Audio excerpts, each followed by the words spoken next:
The scent of rain and wilting roses hung heavy in the air, a funereal perfume that had clung to their small house for the 3 months since her mother's funeral. Harper Caldwell gently placed a cup of tea in front of her father, his hands trembling as he reached for it. He hadn't been the same since Mom was gone. The grief had hollowed him out, leaving behind a man made of glass, ready to shatter at the slightest touch. "Dad," she said softly, her voice full of a concern that had become a constant ache in her chest. "You haven't eaten all day. Let me make you something." "I can't," he whispered, his eyes wide with a terror that went far beyond grief. He looked at her, and the facade of the grieving widower finally crumbled, revealing the terrified, broken man beneath. "Harper, I've done something terrible." A cold knot of dread tightened in her stomach. "What is it?" "What's wrong?" "The hospital bills," he began, his voice cracking. "After your mother. The costs were astronomical. The insurance barely covered anything. I was drowning, Harper. I was desperate." He took a ragged breath. "I borrowed money. From a man I shouldn't have gone near." "What man?" she asked, though a part of her already knew. The whispers she'd heard, the black cars that sometimes parked at the end of their quiet street. It was all starting to make a terrifying kind of sense. "They call him the Ghost," her father choked out. "Jacob, the head of the city's underworld. I thought I could pay it back quickly, that I could secure a new business deal, but everything fell through." "How much, Dad?" she asked, her voice barely audible. He wouldn't meet her eyes. "Too much. He came to collect yesterday. I told him I had nothing left to give." "So what happens now?" she whispered, picturing men in dark suits breaking down their door. He made a proposal," her father stammered, his face ashen. "A solution. He said he would forgive the entire debt, that we would be safe, under his protection." A sliver of hope pierced through her fear. "What's the solution? What does he want?" Her father finally looked at her, and his eyes were filled with a shame so profound it was like a physical blow. "He wants you," he whispered. "He wants you to marry him." The world tilted. The teacup slipped from her father's trembling hands and shattered on the floor, the sound unnaturally loud in the sudden, suffocating silence. "No," Harper breathed, shaking her head in disbelief. "No, that's insane. I won't do it. I would rather die." "Harper!" Her father lunged forward, grabbing her by the shoulders, his grip surprisingly strong. The gentle, grieving man was gone, replaced by someone she didn't recognize, someone wild with a terror she couldn't comprehend. "You don't understand. This isn't a choice. It's not about the money anymore. It's about our survival." The raw, primal fear in his eyes was what broke her. This was more than a debt. This was a threat, a danger so immense that her strong, proud father was willing to sacrifice his own daughter to escape it. She was being sold, not just to settle a debt, but to buy their lives. She looked at her father's desperate face, at the home that was about to be ripped away, at the memory of her mother that she was so desperately trying to hold on to. And she knew she had no choice. She was trapped, betrayed by her own father, sentenced to a life with a monster. A cold, hard resolve settled over her, extinguishing her fear and leaving only a burning, icy rage in its place. If she had to be a sacrifice, she would not go like a lamb to the slaughter. She pulled away from her father's grasp, her expression hardening into a mask of stone.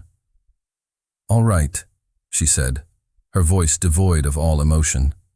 "I'll do it." She met his gaze, her eyes as cold and dead as her heart now felt. "I'll marry the monster." The wedding was a sterile 10-minute affair in a drab, wood-paneled municipal office. There were no flowers, no music, no guests, save for her father, who looked like a man attending his own execution, and two of Jacob's men who stood by the door like stone gargoyles. Harper wore a simple white dress she had owned for years. It felt less like a wedding gown and more like a shroud. Jacob stood beside her, a silent, imposing presence in a perfectly tailored dark suit. He was younger than she had imagined, perhaps in his early 30s, with sharp, intelligent features, dark hair, and eyes so deep and calm they seemed to absorb all the light in the room. He didn't look like a monster. He looked like a predator, coiled and patient, his power a quiet, confident hum beneath the surface. He had not spoken a single word to her. When the justice of the peace, a man who studiously avoided making eye contact with anyone, mumbled, "You may kiss the bride," a tense silence fell. Jacob didn't move. He simply looked at her, his expression unreadable, before turning back to the justice. "That won't be necessary." The quiet dismissal was more humiliating than any public display could have been. It was a clear, cold statement. This was a transaction, not a marriage. After signing the papers that officially bound her life to his, he turned to her. He didn't take her arm. He simply extended a hand, his palm open. "Let's go," he said, his voice a low, even baritone. It was the first time he had spoken directly to her, and the sound sent an involuntary shiver down her spine. She ignored his hand and walked out of the office on her own. He led her to a sleek black car and drove them to his home. It wasn't a home, it was a fortress. A modern architectural masterpiece of glass, steel, and concrete. It was perched on a cliff overlooking the city, surrounded by high walls and an imposing gate. It was beautiful, cold, and utterly impenetrable. Inside, the house was just as impersonal. The decor was minimalist, the colors muted, the surfaces gleaming and empty. It felt like a luxury hotel no one had ever checked into. "This will be your room," he said, leading her to a large, beautifully appointed suite with a panoramic view of the city. A walk-in closet was already filled with new clothes in her size, a silent, presumptuous intrusion. "My wing is on the other side of the house.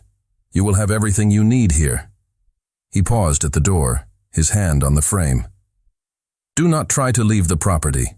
It is not safe." The words were spoken with the same calm, flat tone he used for everything, but they carried the unmistakable weight of a command. That night, sleep was impossible. Harper felt like a ghost haunting the edges of her own life. Driven by a desperate, restless energy, she began to explore her gilded cage. She tested the windows, reinforced, checked the doors, all locked from the outside, and noted the discreet security cameras in the hallways. She was a prisoner. Her search eventually led her to a door she hadn't noticed before.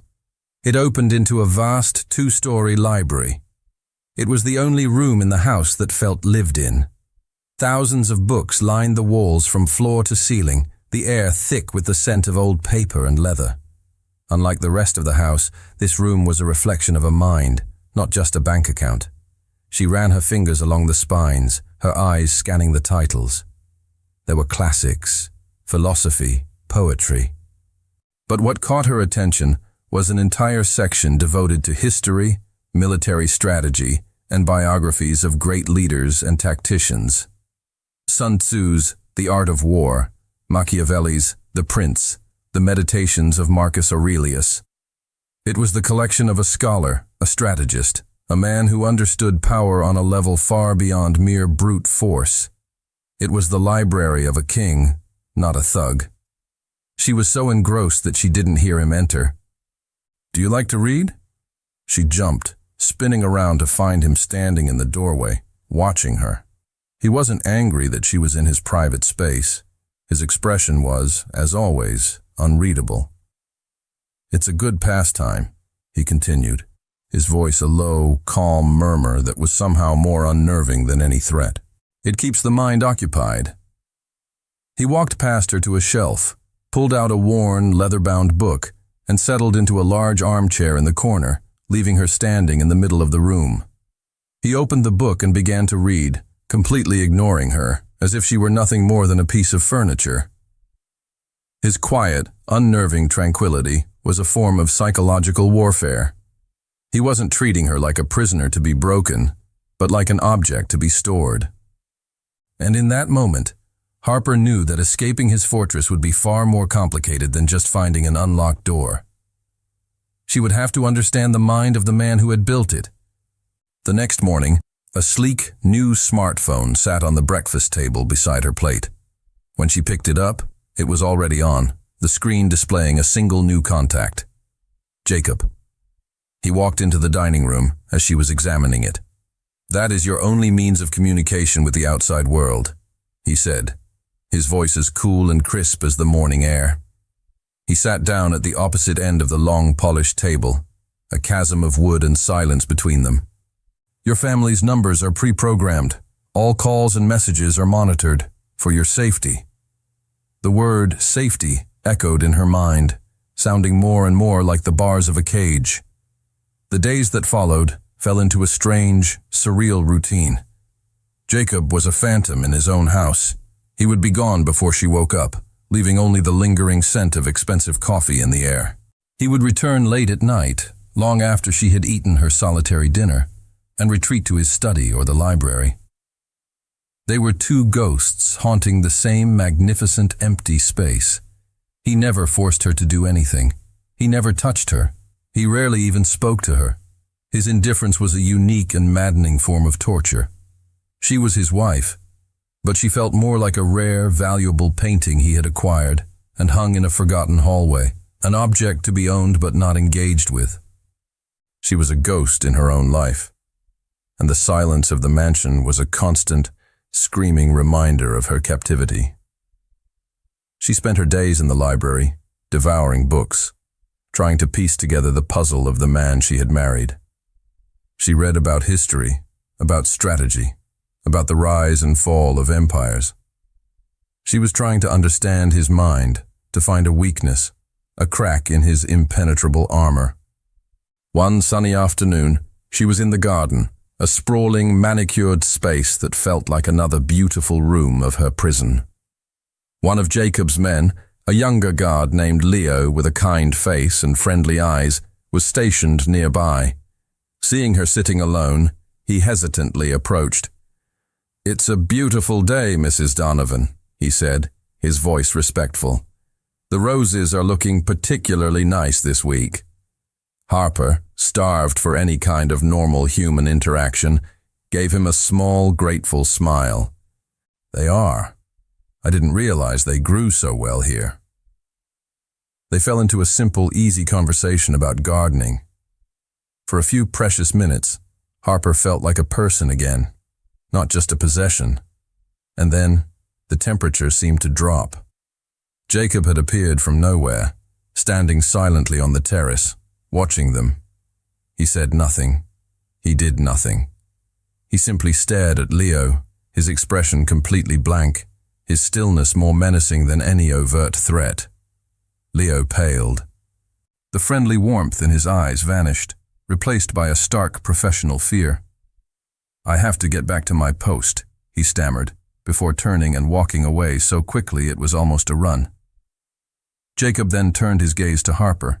She braced herself for a reprimand, for a cold reminder of her place. But he just looked at her for a long moment before speaking. "He won't harm you," Jacob said, his voice a low, even murmur. "No one here will harm you." "I gave my word." The statement was so unexpected it left her momentarily speechless. A spark of defiance ignited in her chest. "Your word?" she retorted, her voice dripping with sarcasm. "To whom? My father? The man you blackmailed into selling his own daughter?" He walked down the steps from the terrace and stopped a few feet from her. His calm, unreadable gaze met her fiery one. "To someone who matters," he replied, his voice quiet and enigmatic. He then turned and walked back into the house, leaving her standing alone in the garden, the scent of roses suddenly cloying. To someone who matters. The phrase echoed in her mind, a key to a lock she didn't understand. It wasn't an answer. It was just another question, another piece of the maddening puzzle of Jacob, the ghost.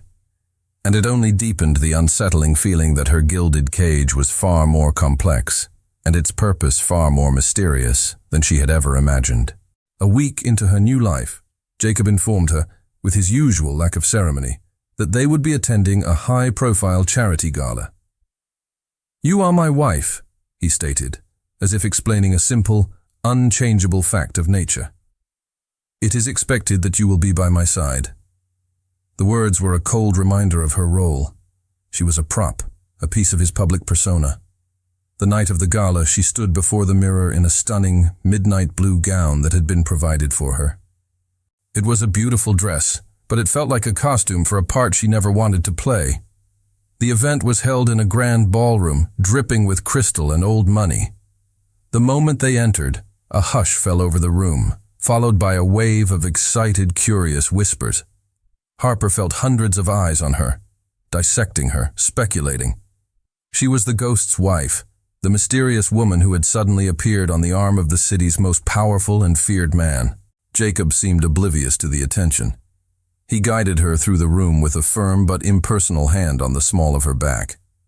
The touch was not intimate. It was a gesture of ownership, a clear, silent signal to the entire room. "Who is she?" "I heard his father had to sell her to him to cover a debt. She's beautiful, but she looks terrified." The whispers followed them like a cloud of biting insects. Harper held her head high, her face a mask of calm indifference, but inside, she was trembling. The true test came later in the evening. Jacob was pulled into a conversation with a group of stern-faced men, leaving her momentarily alone near the bar. A man she recognized as a notoriously brash and arrogant real estate developer, Richard Thorne, swaggered over to her, a half-empty glass of whiskey in his hand. "Well, well," Thorne slurred, his eyes raking over her with a lecherous grin. "You must be the ghost's latest acquisition. Tell me, what's the going rate for a pretty thing like you these days? I heard your father's company went under. A desperate sale, was it?" The insult was so crude, so public, that it stole her breath. Her face burned with humiliation. She opened her mouth to deliver a scathing retort, but before she could utter a word, a sudden chill fell over their small group. Jacob had materialized beside her, moving with a silent, predatory grace. He didn't look at Thorne, he looked at Harper. He subtly shifted his body, creating a physical barrier between her and the other man. "I believe you've had too much to drink to continue having a civilized conversation, Richard," Jacob said, his voice dangerously low, a blade of steel wrapped in velvet. "I suggest you retire for the evening." Thorne, who had built his career on bluster and intimidation, seemed to shrink under Jacob's cold, quiet gaze. The drunken bravado evaporated from his face, replaced by a sudden, stark sobriety. He stammered a hasty apology and practically fled. Jacob then turned to her, his dark eyes scanning her face, his expression unreadable but for a flicker of something in their depths. "Are you all right?" he asked, his voice losing its threatening edge, becoming something softer, something almost gentle. The genuine concern in his question caught her completely off guard. She had expected him to be angry at her for causing a scene, for being a liability. But he wasn't. He was concerned. For her. "I'm fine," she managed to whisper, her heart hammering against her ribs. For the first time since she had met him, she saw something beyond the cold, calculating Mafia boss. She saw a protector, and the realization was more confusing and more frightening than his indifference had ever been. He was a monster, she reminded herself. But tonight, he had been her monster. The incident at the gala left Harper deeply unsettled. Jacob's fierce, quiet protection was a confusing counterpoint to his cold indifference at home. He was a man of contradictions, a puzzle she was no closer to solving. Driven by a new, more urgent need to understand, she began to explore the mansion with a different purpose. She was no longer just looking for an escape route, she was looking for answers. Her search led her to his private study, a room she had previously avoided. It was as immaculate and controlled as the rest of the house, but more personal. One wall was a map of the city, marked with intricate coded notations. But it was a small, unassuming box on a lower shelf of his bookshelf that drew her eye. It was a simple wooden box, out of place amongst the leather-bound first editions. Her hands trembling, she opened it, Inside, nestled amongst old medals and a faded pocket watch, was a small stack of black and white photographs. The first few were of a young, smiling couple she didn't recognize. But then she pulled out a photo that made her heart stop. It was a picture of two men, their arms slung around each other's shoulders, grinning at the camera. They were young, full of life. One was a man with kind eyes and a familiar smile, her grandfather, a man she had adored, who had passed away when she was a teenager. The other man, handsome and laughing, she recognized from the other photos in the box. She was still staring at the photograph, her mind reeling, when Jacob walked into the room. He stopped when he saw her, his eyes immediately falling to the open box and the picture in her hand. For the first time, she saw his composure crack. A flicker of something. Pain, nostalgia, regret, crossed his face before his mask of cool indifference slammed back into place. "Who is this?" she asked, her voice barely a whisper, holding up the photograph. He walked over to his desk, not looking at her. He hesitated for a long moment before answering. "That is my grandfather," he said, his voice flat. "And yours." The confirmation hit her like a physical blow. They knew each other? "They were best friends," Jacob said, his voice quiet.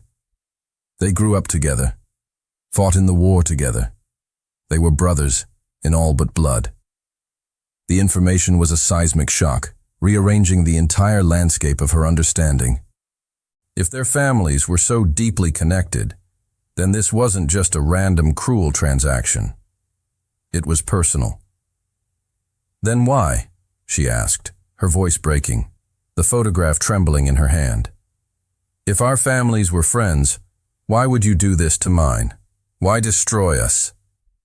He finally turned to look at her, his eyes as cold and hard as granite. "Business is business, Harper," he said, the words sounding hollow, rehearsed. "Debts don't respect old friendships." But it was a lie. She could feel it. The answer was too simple, too clean. It didn't explain the pain she had seen in his eyes when he saw the photograph. It didn't explain the fierce, protective anger at the gala. It didn't explain the library full of strategy books or the quiet sadness that seemed to cling to him like a second skin. "I don't believe you," she said, her voice gaining a new strength. He simply stared at her, his expression unreadable once more. "You can believe what you want," he said, before turning his attention to some papers on his desk, a clear, cold dismissal. She left his study, the photograph still clutched in her hand. The lie he had told was more revealing than any truth could have been. He was hiding something. The idea that he was punishing her family for a simple debt was no longer just unlikely. It was impossible. There was a deeper story here, a connection between their families that went far beyond money. And for the first time she felt a flicker of something other than fear or hatred for the man she had married. She felt a profound, burning curiosity. The monster had a past, and she was beginning to realize that his past was inextricably linked with her own. The discovery of the photograph haunted Harper's nights. The puzzle of Jacob, of their family's intertwined past, and the lie he had told her, consumed her thoughts. Sleep, when it came, was shallow and filled with anxious dreams. One night, the anxiety coalesced into a full-blown nightmare. She was running down a dark, unfamiliar street, the cobblestones slick with rain. The air was thick with a chilling fog, and the streetlights cast long, distorted shadows that seemed to writhe and reach for her. She could hear footsteps behind her, heavy and relentless, getting closer and closer. She didn't dare look back. She knew with a certainty that filled her with icy terror that a faceless man was chasing her, his intentions violent and absolute. She tried to scream, but no sound came out. Her legs felt like lead. Her lungs burned. The footsteps were right behind her now. A hand reached out, grabbing her shoulder. Harper woke up with a strangled scream, sitting bolt upright in her bed, her body drenched in a cold sweat, her heart hammering against her ribs as if trying to escape her chest. The room was dark, but the terror of the dream was still vividly real. Before she could even catch her breath, her bedroom door burst open. Jacob stood there, silhouetted against the dim light of the hallway. He was wearing only a pair of dark pajama pants, his bare chest and shoulders defined and powerful in the shadows. He was holding a gun, held low at his side, his entire body coiled with a lethal readiness. "What is it?" he demanded, his voice a low, urgent growl as his eyes swept the room, searching for a threat. "What happened?" It was nothing," she stammered, clutching the silk sheets to her chest, suddenly aware of her own thin nightgown. A nightmare. Just a bad dream. He visibly relaxed, the tension draining from his shoulders. He lowered the gun, placing it on her dresser with a quiet, heavy click. He looked at her pale face, and the genuine terror still lingering in her eyes. "It was just a dream," he said, his voice softening, losing its hard, dangerous edge. He took a hesitant step into the room. "You're safe here." He sat down on the edge of her bed, a respectable distance away, but his presence still filled the room, overwhelming her senses. He smelled of sleep and clean linen and something uniquely, masculinely his. "Do you want to talk about it?" he asked, his voice surprisingly gentle. She shook her head, unable to speak. She wrapped her arms around her knees, trying to stop the trembling that racked her body. He was silent for a long moment, simply watching her. Then, with a hesitation she had never seen in him before, he reached out. His hand moved slowly, giving her every chance to pull away. He gently brushed a damp strand of hair from her forehead, his fingers light and warm against her cold skin. The touch was a shock, a spark of warmth in the cold terror of the night. It was not the touch of a captor or a husband in name only. It was a simple, human gesture of comfort, and it undid her completely. A sob escaped her lips, and she couldn't stop the tears that followed. He didn't pull his hand away. He let it rest on her hair, his thumb beginning to stroke her temple in a slow, soothing rhythm. They sat there in the quiet darkness, the only sound her ragged breathing and the soft, rhythmic caress of his thumb against her skin. The tension in the room shifted, the space between them crackling with a new, different kind of energy. It was an intimacy so profound, so unexpected, it was almost painful. She looked up at him through her tears, and in the dim moonlight filtering through the window, she could see the conflict in his eyes. He was the ghost, the ruthless Mafia boss, a man who dealt in power and violence. But the man sitting on her bed, offering her quiet comfort in the middle of the night, was someone else entirely. "I won't let anything happen to you, Harper," he whispered, and the words sounded less like a statement and more like a sacred, unbreakable vow. He held her gaze for another long, heart-stopping moment, his thumb never ceasing its gentle, hypnotic motion. Then, as if realizing he had crossed a line he had set for himself, he slowly withdrew his hand. The loss of his touch was an ache. He stood up. "Try to get some sleep," he said, his voice once again carefully neutral. He walked to the door and left, closing it softly behind him.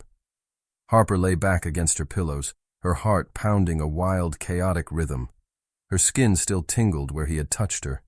She was confused, terrified, and utterly bewildered by her own body's reaction to his proximity, to his unexpected tenderness. The monster had shown her comfort, and she had craved more. The memory of his touch, of his quiet, unexpected comfort in the dead of night, became a ghost that haunted Harper's waking hours. It was a dangerous memory, one that threatened to soften the edges of her hatred, to complicate the simple narrative of captor and captive she had clung to for survival. She tried to push it away, to focus on the cold reality of her situation. She was a prisoner, and he was her jailer. Nothing had changed, but something had changed. A subtle shift had occurred in the atmosphere of the house. The silence between them was no longer just empty space.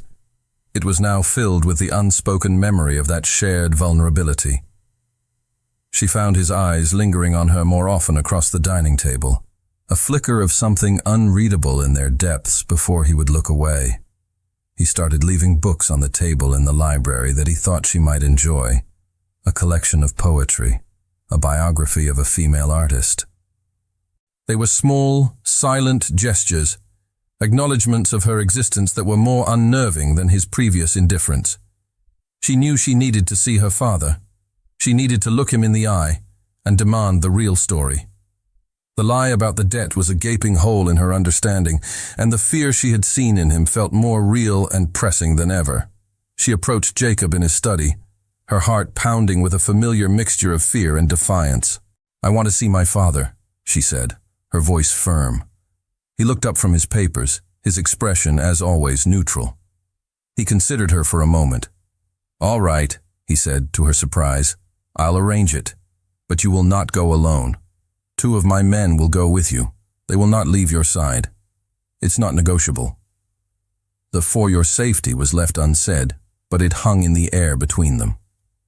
2 days later, a black sedan, flanked by another car, drove her back to the small, quiet neighborhood she had once called home.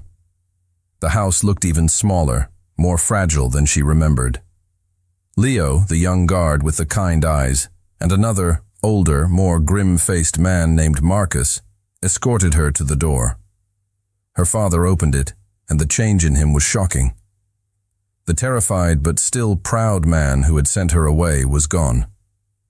The man who stood before her now was a ghost, his eyes wide with a constant, frantic terror. He looked haunted. "Harper," he breathed, pulling her inside and immediately closing and locking the door. "You shouldn't have come. It's not safe." "I had to see you, Dad," she said, her heart aching at the sight of him. "You have to tell me the truth. What is really going on? Who is this man you're so afraid of?" "You don't understand the danger," he whispered, pacing the small living room like a caged animal. "He's out. He's been looking for me. For you." "Who, Dad? Who is out?" "An old enemy," he choked out.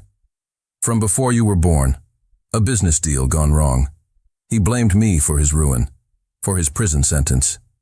He swore he would take everything from me. When your mother died, he saw his chance. He knew I was broken. He knew you were all I had left." The pieces began to click into place, forming a picture far more terrifying than a simple debt. "He wants to hurt you, Harper," her father sobbed, his composure finally breaking. "To destroy you, to make me watch. That's his revenge." He grabbed her arms, his eyes wild. "That's why I went to Jacob, his grandfather. He was my friend. He was an honorable man. I knew his grandson was the only one powerful enough, ruthless enough to keep you safe. Marrying you was the only way he could justify putting his entire organization on the line to protect you. It was the only way to make you his, to put you under his shield. You have to obey him, Harper. Please. Don't try to run. It's the only way you'll survive." The truth was a physical blow, knocking the air from her lungs. Her father hadn't sold her. He had saved her. He had sacrificed her freedom for her life, making a deal with one monster to protect her from another. The drive back to the mansion was a blur. Her mind was reeling, trying to process the new reality. Her hatred for Jacob, the solid ground she had stood on for weeks, had crumbled away, leaving her in a free fall of confusion and a dawning, horrified understanding. They were about 10 minutes from the estate, driving down a quiet, tree-lined road, when it happened. A large black truck, seemingly from out of nowhere, slammed into the side of their car with a deafening screech of metal on metal. The force of the impact was brutal, throwing Harper violently against the door. The world spun, a kaleidoscope of shattering glass and twisted steel. Before she could even register what had happened, the back door was wrenched open. Leo, his face a mask of grim determination, was already pulling her out, shielding her with his own body. "Marcus, cover us," he yelled. Another car had screeched to a halt behind them, blocking the road. Men in dark clothes were piling out, guns raised. The sharp, terrifying crack of gunfire erupted, a sound so loud it vibrated through her bones. Leo shoved her behind the relative safety of their wrecked car. "Stay down, Mrs. Donovan," he commanded, drawing his own weapon. The next few minutes were a chaotic, terrifying blur of noise and violence. It was a professional, coordinated ambush. These were not common thugs. They were hunters. Harper huddled behind the car, her heart pounding in her ears, her mind numb with terror. She saw Marcus, the older guard, take a bullet to the shoulder, grunting in pain but never faltering, returning fire with a steady hand. She saw Leo move with a deadly efficiency, a trained soldier in a street war. Then she heard the roar of another engine. Jacob's backup car, which had been following at a distance, came tearing around the corner, its tires screaming. 2 more of his men jumped out, joining the firefight, turning the tide. The attackers, suddenly outgunned, scrambled back to their vehicle and sped away, leaving behind a scene of smoking wreckage and shell casings. In the sudden ringing silence, Leo rushed to her side. "Are you all right, Mom? Are you hurt?" She could only shake her head, her body trembling uncontrollably. The threat her father had spoken of, the faceless man from her nightmares, was real, and he had just tried to kill her. The ride back to the mansion in the backup car was silent. When they pulled through the gates, Jacob was waiting for them on the steps. He wasn't wearing a suit. He was in dark jeans and a t-shirt, and he looked more dangerous and imposing than he ever had in his expensive armor. His eyes, usually so calm and unreadable, were blazing with a cold, terrifying fury. He ignored his men. He ignored the damage. His gaze was locked on Harper. He strode to the car, pulled open the door, and his eyes swept over her, checking for any sign of injury. "They found you," he said, his voice a low, guttural growl that was nothing like his usual calm murmur. The quiet control was gone, replaced by a raw, primal rage. "I underestimated him." He reached in and gently, almost reverently, helped her out of the car. His hands were warm and steady on her arms. He looked at her pale, shocked face, at the terror still lingering in her eyes, and the fury in his own seemed to intensify. It was not the anger of a boss whose property had been damaged. It was the rage of a man whose most precious possession had been threatened. He looked from her to his injured men, his jaw tight. "Get Marcus to the doctor, now," he commanded. He then turned his gaze back to Harper, his expression hardening into a mask of cold, lethal determination. "This ends tonight." He led her inside, his hand never leaving her arm, a silent, possessive, and utterly protective grip. Harper finally understood. The cage she had hated, the prison she had tried to escape, had been the only thing keeping her alive. And her jailer was the only man in the world who could save her. Jacob led her not to her room, but to his study. He sat her down in a large leather armchair and poured her a glass of brandy, his movements precise and controlled, a stark contrast to the barely contained fury radiating from him. "Drink it," he commanded, his voice softer now, but still laced with an underlying urgency. She took the glass, her hands still trembling, and took a sip. The fiery liquid burned a path down her throat, chasing away some of the icy chill of her fear. She looked at him as he paced the room, his body a coiled spring of lethal energy. He was making calls, his voice low and clipped, issuing a series of rapid-fire orders in a language she didn't understand. He was mobilizing his army. After a few minutes, he hung up and turned to her. The raw fury had subsided, replaced by a grim, heavy resolve. "You have questions," he stated, his eyes meeting hers. "It's time for answers." "My father," she began, her voice barely a whisper. "He told me everything, about his enemy, about why he came to you." Jacob nodded slowly, his expression unreadable. "He did what he had to do to protect you." "But the debt," she pressed, needing to understand the whole truth. "Was it all a lie?" "The debt was real," he admitted. Your father was in trouble financially, but it was a debt I could have easily forgiven or restructured. It was a pretext, a cover story. He paused, his gaze intense. When your father came to me, he didn't just ask for money, he asked for sanctuary, for you. He knew his enemy, a man named Julian Croft, was out of prison. He knew Croft would come for you to make him suffer. Your father's plan was desperate, but it was the only one he had. He offered you to me, knowing that by making you my wife, by making you a part of my family, you would fall under my protection. An attack on you would become an attack on me. And no one, he said, his voice dropping to a low, chilling growl, attacks what is mine. The world tilted on its axis for the second time that day. Her marriage wasn't a sale, it was a shield, a brutal, unconventional, but desperate act of love from her father. So you knew, she whispered, the pieces falling into place with a horrifying clarity. The whole time, you knew I hated you. You knew I thought you were a monster who had bought me. Yes, he said, his voice flat. Why? She asked, her voice breaking. Why would you agree to it? Why go through all of this?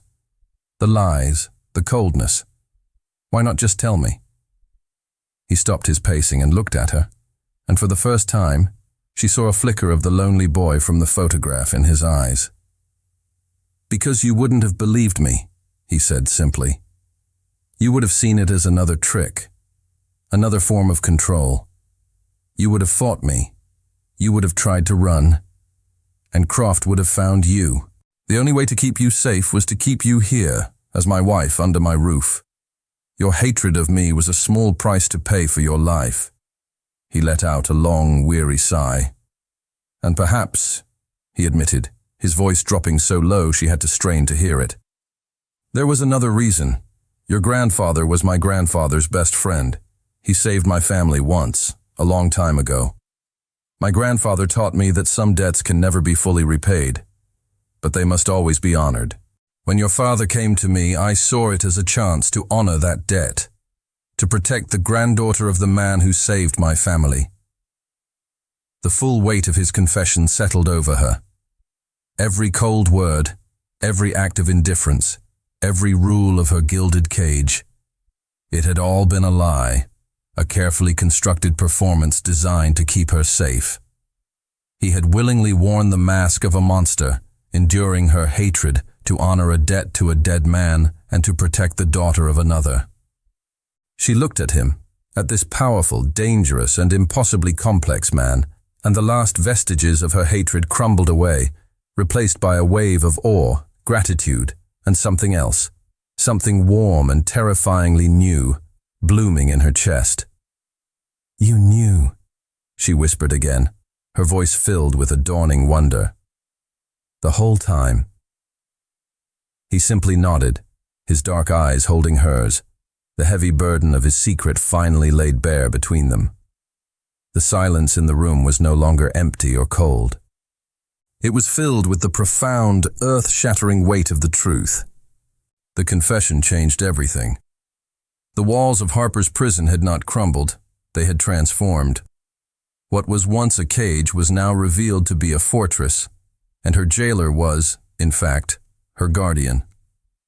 The hatred that had been her constant companion, her fuel, was gone, replaced by a bewildering mix of gratitude, awe, and a dawning, terrifying attraction.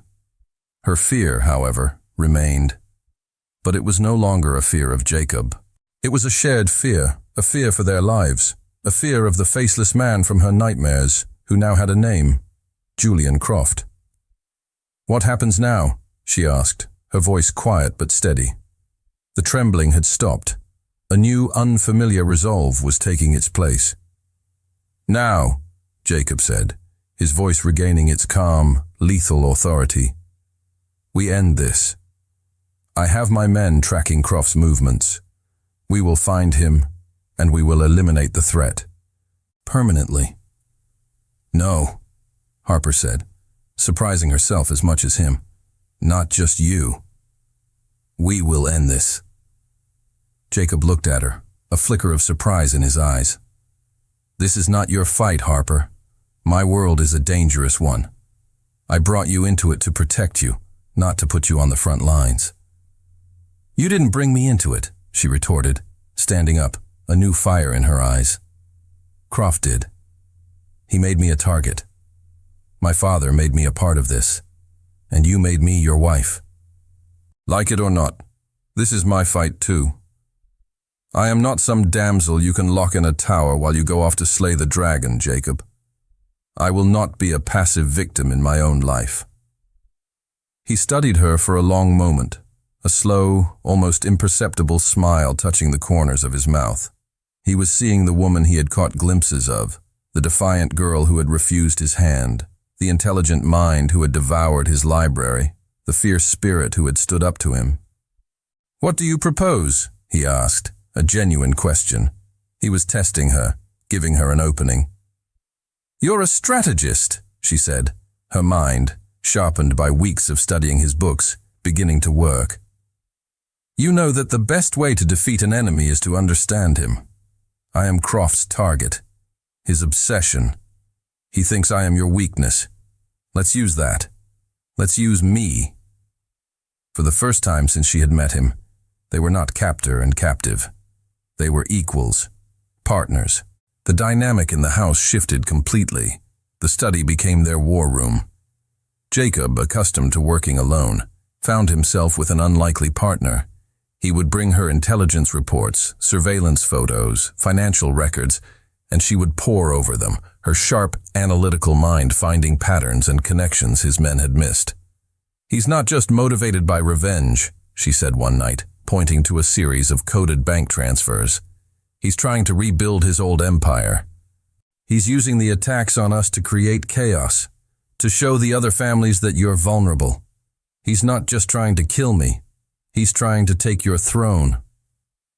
Jacob looked at her with a newfound respect. "You see things others don't," he admitted. They worked late into the night, fueled by coffee and a shared, intense focus.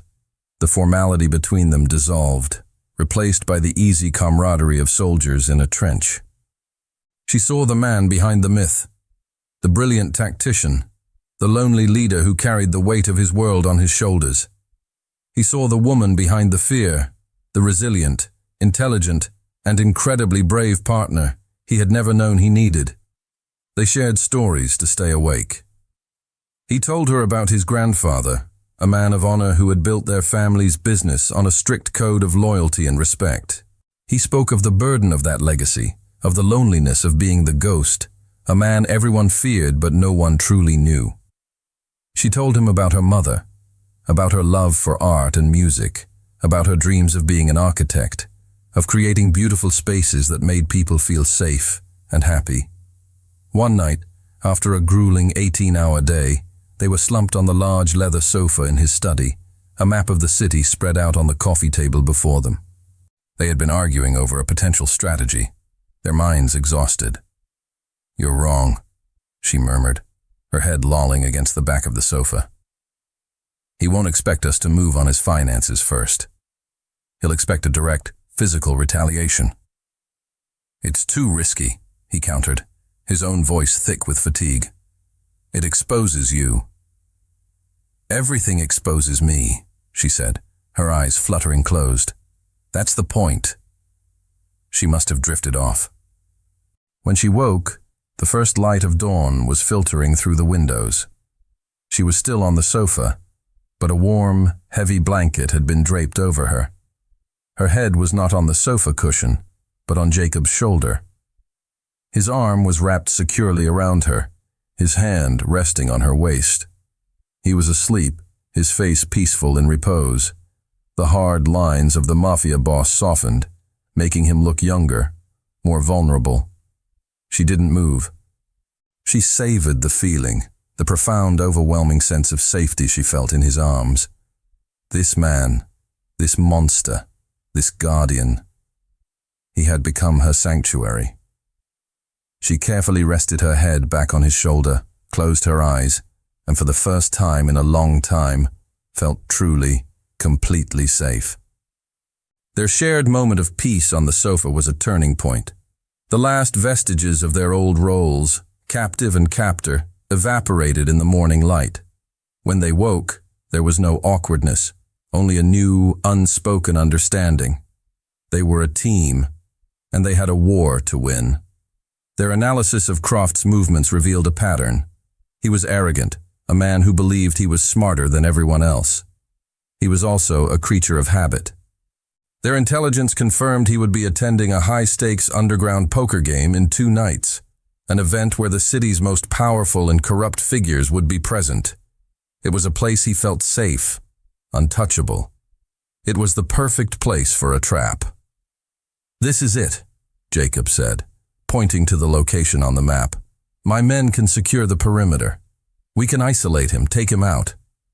"No," Harper said, her voice firm.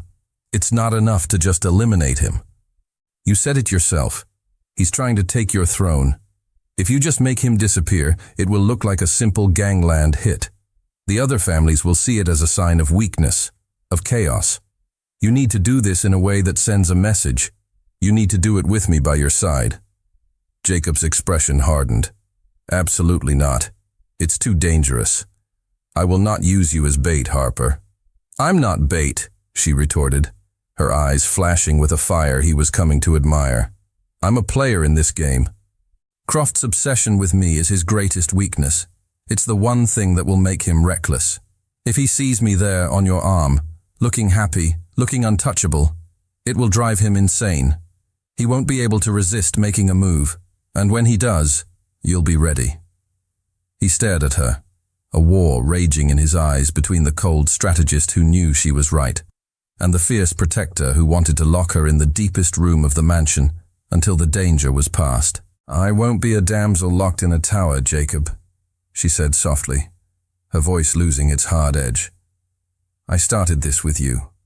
I'm going to finish it with you. Trust me." Her faith in him, her willingness to stand by his side in the face of mortal danger, was a more powerful blow to his defenses than any enemy attack could ever be. The protector lost the war to the partner. "All right," he conceded, his voice rough. "But you do not leave my side. Not for a second. You are my shadow." "Is that understood?" "Perfectly," she replied. They spent the next 48 hours meticulously planning every detail. It was a complex, dangerous dance of strategy and timing. The night of the poker game, a palpable tension filled the mansion. Harper stood before the mirror, dressed in a stunning, blood-red dress that was both elegant and daring. It was a declaration of war. She was no longer the frightened girl in a borrowed white dress. She was the wife of the ghost, and she looked the part. Jacob entered the room as she was fastening a diamond earring. He stopped, his breath catching in his throat. He had seen her look beautiful before, but tonight was different. Tonight, her beauty was a weapon. It was the confidence in her posture, the fire in her eyes, the fearless set of her jaw. He walked up behind her, his eyes meeting hers in the mirror. He was wearing a dark, impeccably tailored suit, the uniform of the powerful man he was. "Are you ready?" he asked, his voice a low murmur. "I am," she said, her voice steady. He reached into his jacket and pulled out a small, delicate but deadly-looking knife, sheathed in thin leather. "Just in case," he said, his voice grim as he strapped it to the inside of her thigh, hidden beneath the slit of her dress. His fingers brushed against her skin, a brief electric touch that made them both freeze for a fraction of a second. He then held out his hand to her. "Don't let go," he commanded softly. She placed her hand in his. It was not a gesture of possession or of control. It was a lifeline, a partnership. They arrived at the clandestine event, a lavish, smoke-filled room in the sub-basement of a luxury hotel. The air was thick with the scent of expensive cigars, whiskey, and greed. All eyes turned to them as they entered. The ghost, who so rarely made public appearances, and the beautiful, mysterious woman on his arm. They took a seat at a private table overlooking the main poker game. Jacob's hand rested possessively on her knee, a clear, public signal. And they waited. An hour later, he arrived. Julian Croft, a handsome, charismatic man with cold, dead eyes. He saw them immediately. A flicker of rage and disbelief crossed his face as he saw Harper, looking radiant and untouchable by Jacob's side. He saw his prize, his target, not only safe but thriving. The trap was set, the bait was taken, and now the hunter was about to become the hunted. The moment Croft's eyes locked on them, the temperature in the room seemed to drop. His carefully constructed facade of charismatic charm cracked, revealing the seething, obsessive rage beneath. He saw Harper, not as a victim, but as a queen at the side of his enemy, and the sight was a poison that drove him mad. He excused himself from his companions and began to move toward their table, his path a slow, deliberate line of intimidation. Jacob's hand tightened on Harper's knee, a silent signal. "Stay calm," he murmured, his voice a low, steady anchor in the rising tension. "Let him come to us." Croft stopped at their table, a predatory smile stretching his lips, though it didn't reach his cold, dead eyes. "Jacob," he said, his voice smooth as silk but laced with venom. "I didn't expect to see you out tonight, and you've brought a guest." His gaze slid to Harper, possessive and insulting. "You look well, Harper. Marriage seems to agree with you. Though I must say I'm surprised at your choice of husband." "Croft," Jacob replied, his voice dangerously soft. "You are not welcome at this table. I suggest you move on." "Oh, I think I'll stay," Croft sneered, pulling up a chair and sitting down uninvited. He leaned forward, his eyes fixed on Harper. "You see, Harper and I have a connection. Her father and I were old business partners. I feel a certain responsibility for her well-being." The threat was clear. Harper's heart hammered against her ribs, but she met his gaze without flinching, her expression a mask of cool disdain. "My well-being is perfectly managed, thank you," she said, her voice steady. The standoff was a silent, brutal war of wills. The air crackled with unspoken violence. This was the moment. Suddenly, the lights in the room flickered and died, plunging the entire space into absolute darkness. A collective gasp went through the crowd, followed by shouts of confusion. It was the signal. In the chaos, Jacob moved with the swift, silent deadliness that had earned him his name. He stood, pulling Harper up with him, his body a shield in front of hers. "Stay behind me," he commanded in a low whisper. Gunshots erupted from the far side of the room, Jacob's men creating a diversion, drawing the attention of Croft's bodyguards. In the pandemonium of screams and shouting, Harper felt Jacob move. He was not attacking. He was pulling her away toward a service exit they had identified earlier, but Croft had anticipated it.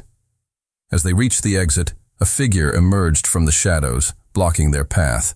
It was Croft, a gun in his hand, his face a mask of triumphant fury in the dim emergency lighting. "Going somewhere?" he hissed.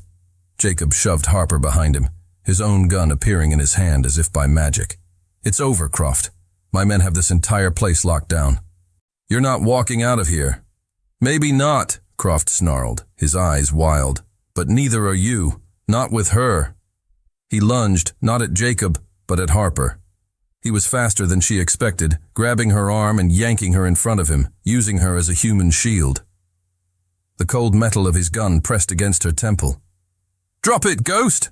Croft screamed, his arm tightening around her throat. "Or your pretty little wife dies right here." Jacob froze, his face a mask of pure, cold rage.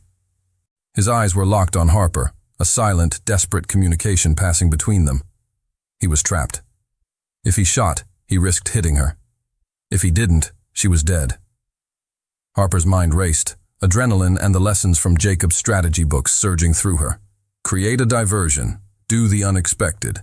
An enemy's focus is his weakness. Croft was focused entirely on Jacob, his grip on her tight, his attention on the man he truly wanted to destroy. He didn't see her as a threat. He saw her as a shield, a prize, a mistake. Her hand moved slowly, stealthily, down her thigh, her fingers finding the hilt of the small, sharp knife Jacob had given her. "I'm going to count to 3, Jacob," Croft yelled, his voice manic. 1. Harper took a deep, steadying breath. 2, she acted. In one swift, fluid motion, she drove the knife up and back, plunging it deep into Croft's thigh. He screamed, a high-pitched sound of shock and agony, his grip on her faltering for a single, crucial second. It was all the opening Jacob needed. A single, deafening gunshot echoed in the narrow hallway. Croft's eyes went wide, a look of stunned disbelief on his face. The gun fell from his hand, clattering to the floor. He collapsed, a dark stain spreading across his chest. The threat was over. The silence that followed was absolute. Harper stood, panting, the bloody knife still clutched in her hand. Jacob rushed to her, his hands grabbing her shoulders, his eyes frantically scanning her for any injury. "Are you all right?" he asked, his voice raw with a fear she had never heard before. "Did he hurt you?" "No," she breathed, her body starting to tremble uncontrollably now that the danger was past. "We're all right." He pulled her into a desperate, crushing hug, burying his face in her hair. She could feel the frantic, relieved beating of his heart against her own. He held her as if he was afraid she would disappear if he let go. It wasn't the embrace of a Mafia boss. It was the embrace of a man who had almost lost everything that mattered to him. The ride back to the mansion was a silent, surreal blur. The adrenaline that had coursed through Harper's veins had been replaced by a deep, bone-weary exhaustion. She stared out the window at the passing city lights, the bloody knife from the confrontation now wrapped in a handkerchief in her purse, a grim souvenir of the night she had almost died. Jacob sat beside her, not touching her, but his presence was a solid, grounding force. He hadn't said a word since they'd left the hotel, his face a grim, unreadable mask. But she could feel the tension radiating from him, the aftershocks of the violence and the fear. When they arrived at the mansion, he led her straight to his study. He poured 2 glasses of whiskey, handing one to her. "You were brave tonight, Harper," he said, his voice a low, rough murmur. He downed his own glass in one swallow.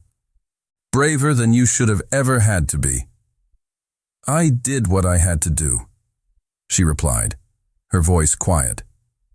She looked at him, at the powerful, dangerous man who had orchestrated a war to keep her safe. "We both did." He walked to the window, staring out into the darkness, his back to her. "You could have been killed," he said, his voice thick with an emotion he couldn't hide. "When he had you, when he put that gun to your head, for the first time in my life, I was powerless. I didn't know what to do." The admission was staggering. The ghost, the man who controlled an entire city, admitting he had been helpless. "But you trusted me," she said softly. "You waited. You knew I would do something." He turned to face her, and the look in his eyes stole her breath. The cold, calculating mask was completely gone. In its place was a raw, unguarded vulnerability, a deep, aching tenderness that was directed entirely at her. "Harper," he began, his voice hoarse, as he took a step toward her. "The agreement I made with your father, it was to protect you. It was a duty, an obligation to honor a debt to my grandfather." He was in front of her now, so close she could feel the heat from his body. He reached out, his hand gently cupping her face, his thumb stroking her cheek. But somewhere along the way, he confessed, his voice dropping to a whisper, "It stopped being about duty. It stopped being about my grandfather. It stopped being about anything but you." His eyes searched hers, laying his soul bare. "Watching you in the library, seeing you stand up to me, hearing you laugh. It all became about keeping you safe, not because I had to, but because the thought of a world without you in it was unbearable." He took a shaky breath. I fell in love with you, Harper. I don't know when, and I don't know how, but it's the only truth I have left. Tears welled in her eyes, tears not of fear or sadness, but of a profound, overwhelming joy.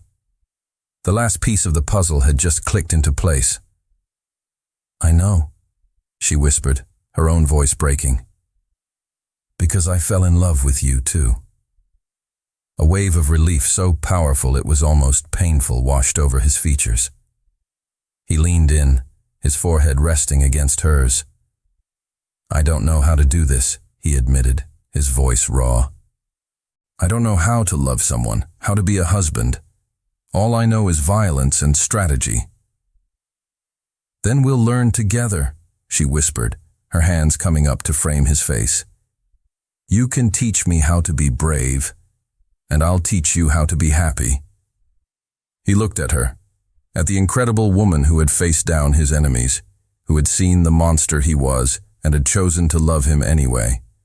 And then he kissed her. It was not a kiss of passion or of desperation. It was a kiss of profound, soul-deep recognition. It was a kiss that sealed every promise, that healed every wound, that erased all the fear and the pain of the past few months. It was a kiss of truth, of a final, mutual, and absolute surrender. In the quiet of the study, surrounded by the books that had been their first connection, the ghost and his unlikely bride finally found their home, not in the magnificent cold mansion, but in each other. The morning after the confrontation with Croft, Harper woke up in her own bed, but the house felt entirely different. The oppressive silence she had grown accustomed to was gone, replaced by a quiet, hopeful calm. The memory of Jacob's kiss, of his confession, was a warm, glowing ember in her heart. She went downstairs to find him in the dining room, a real breakfast spread laid out on the table, not just the solitary place setting she was used to. He was already there, sipping coffee, and when he saw her, a small, genuine smile touched his lips. It was a sight that still made her heart skip a beat. Good morning, he said, his voice softer than she had ever heard it. Good morning, she replied, taking a seat not at the far end of the table, but in the chair right next to him.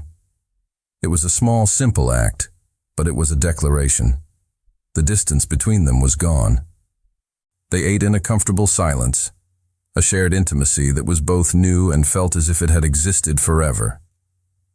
After they finished, Jacob's expression grew more serious. Harper, he began, turning in his chair to face her fully. We need to talk about our arrangement. A knot of anxiety tightened in her stomach. The danger was over. The original reason for their marriage, the shield he had provided, was no longer necessary. The threat from Croft is gone, he continued, his voice carefully neutral, the calm, strategic man she knew so well resurfacing. The agreement I made with your father has been fulfilled. You are safe now. He slid a set of documents across the polished table toward her. Her eyes fell on the title, Petition for Annulment.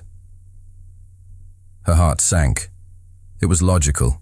It was what she should have wanted. Her freedom. The end of their sham marriage.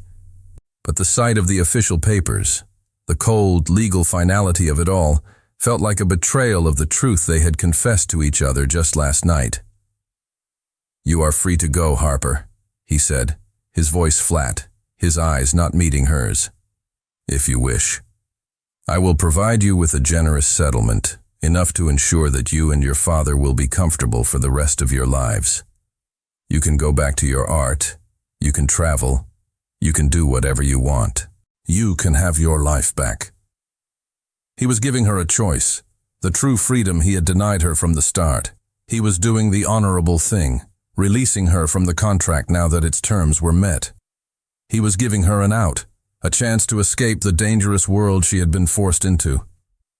She looked at the papers, then at him. His face was an unreadable mask, but she could see the tension in his jaw, the way his hands were clenched in his lap.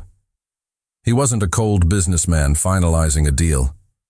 He was a man bracing for a heartbreak, A man so convinced he was a monster that he couldn't believe the woman he loved would willingly choose to stay in his darkness. He thought she would run. He was giving her the chance to. A slow, confident smile spread across her face. Without a word, she picked up the annulment papers. She held his gaze, her eyes full of a love and certainty that he had never seen before. And then, with a slow, deliberate tear, she ripped the documents in half, and then in half again, letting the pieces fall onto the floor between them.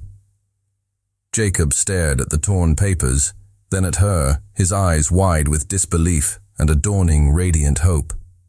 "I'm not going anywhere," she said softly, her voice ringing with conviction. "My life isn't back there anymore. It's here." She reached across the table and took his hand. "It's with you, Harper," he breathed, his voice thick with emotion. "You don't have to. You're free. You shouldn't be tied to this life, to me." "It's not about have to anymore, Jacob," she said, her grip on his hand tightening. "It's about want to. I want to be here, with you." He stood up, pulling her to her feet and into his arms. He held her tightly, his face buried in her hair, as if he couldn't quite believe she was real. "I don't know how to be the man you deserve," he whispered against her hair. "You already are," she replied, tilting her head back to look at him. He smiled, a genuine, breathtakingly happy smile that transformed his entire face. "In that case," he said, a playful glint in his eyes she had never seen before. He reached into his jacket pocket and pulled out another document, placing it on the table. "Perhaps we should sign a new contract."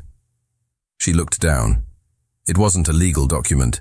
It was a beautifully designed certificate, with their names elegantly calligraphed. It was a marriage certificate, for a renewal of vows, a real one. "A contract," he whispered, his lips close to hers, "that is meant to last forever."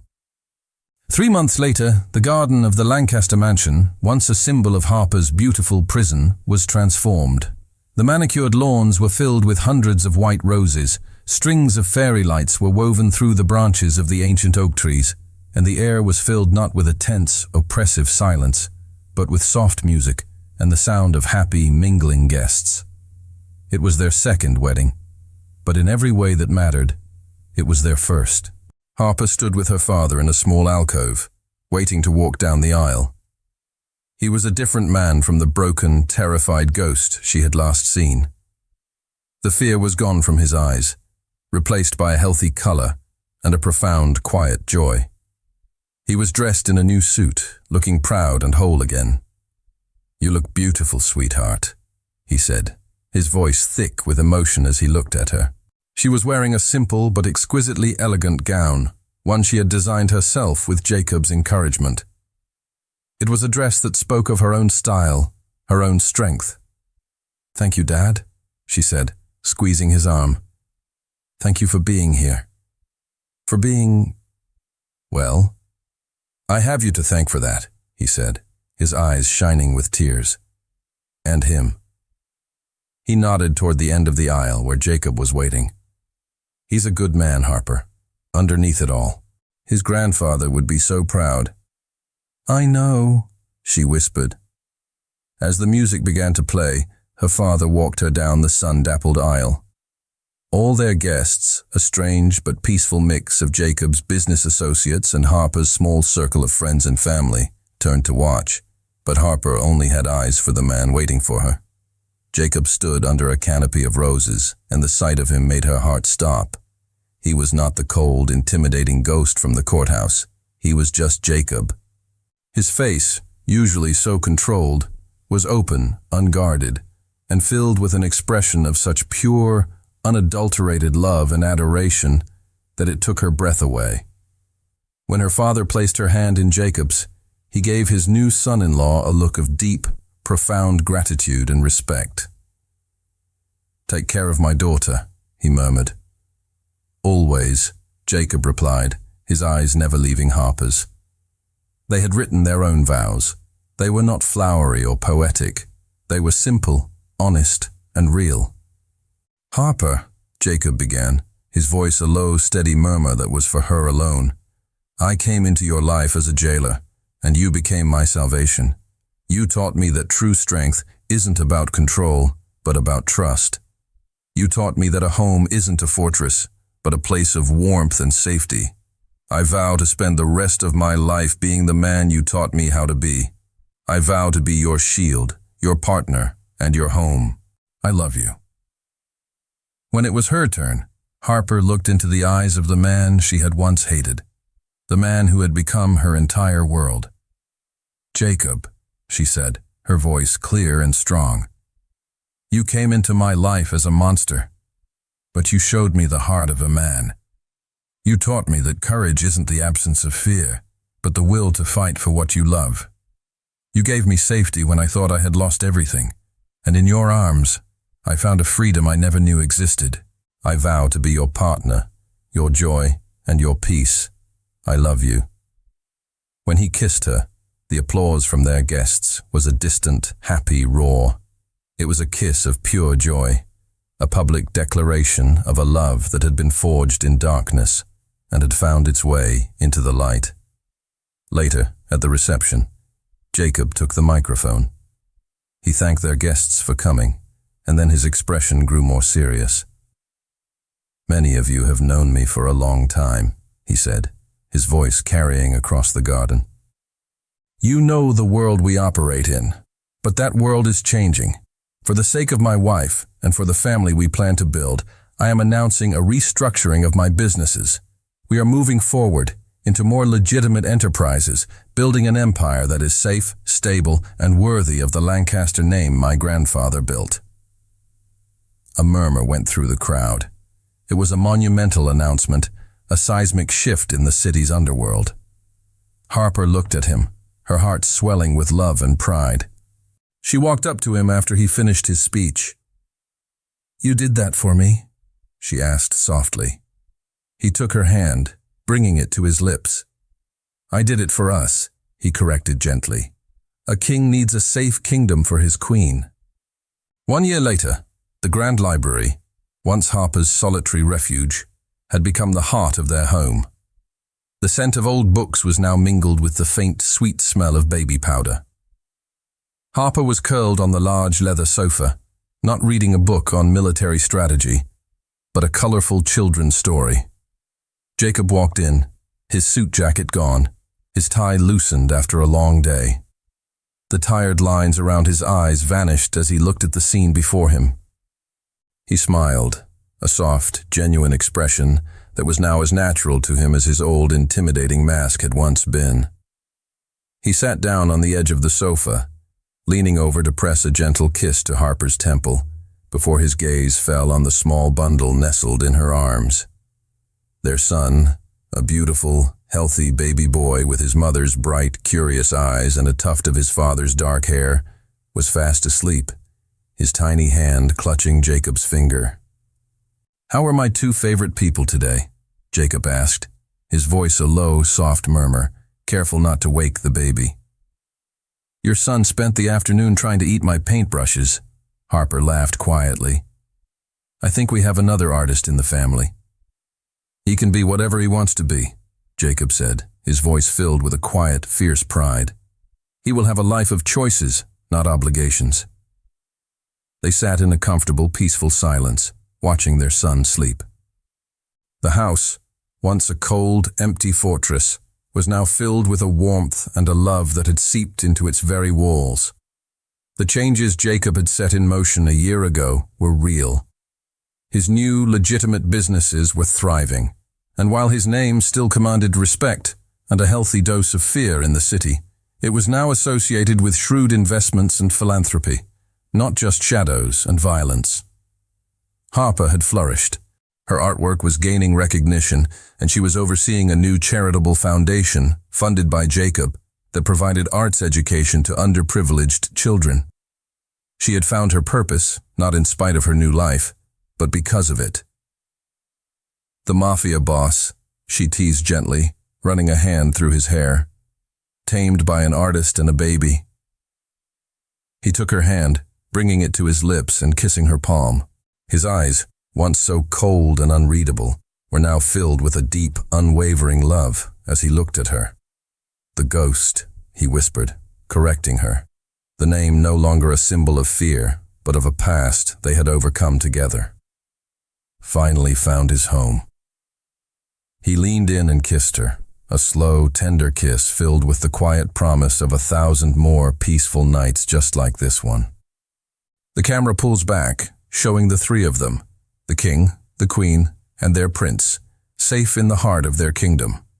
It was a new legacy, not of fear or power, but of a love that had been born from a sacrifice, a love that had turned a monster into a man, and a prison into a home.